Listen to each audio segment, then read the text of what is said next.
Hi, this micro lecture is on nuclear half-life. As always, you need 3 or more bullet points worth of notes, a 1 to 2 sentence summary, and to do your follow-up questions on Google Forms.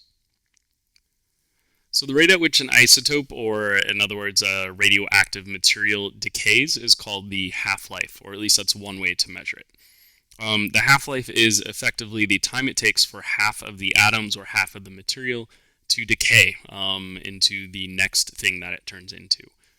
So here, if we have this little sample of parent atoms, or the black dots here, then after, if we assume that the half-life is one, let's call this time unit a day, then we can see after 1 day, half of the material has turned into, or has decayed.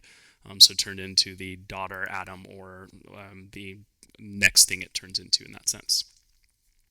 Now, if we wait 1 more day, we don't lose all of it. Instead, what happens is all of those little black dots that are left, half of them will turn into the next thing, or half of them will decay in that sense. So we're left with 1/4, or about 25%. And if we do that again, we wait 1 more day, then half of what's there will then turn into the next thing, so it will decay.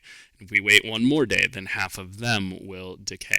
So we've got this idea that for each half-life, or each time unit that the half-life is, half of the atoms or material decays.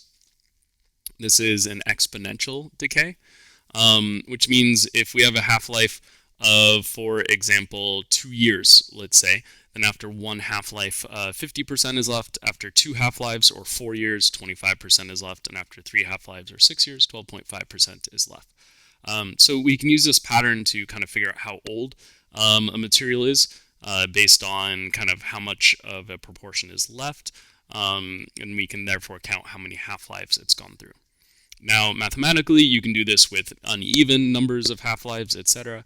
But for this class, for the purposes of it, we're going to stick with integer or whole number half-lives. That's it. 3 or more bullet points worth of notes, 1 to 2 sentence summary, and please do your follow-up questions on Google Forms.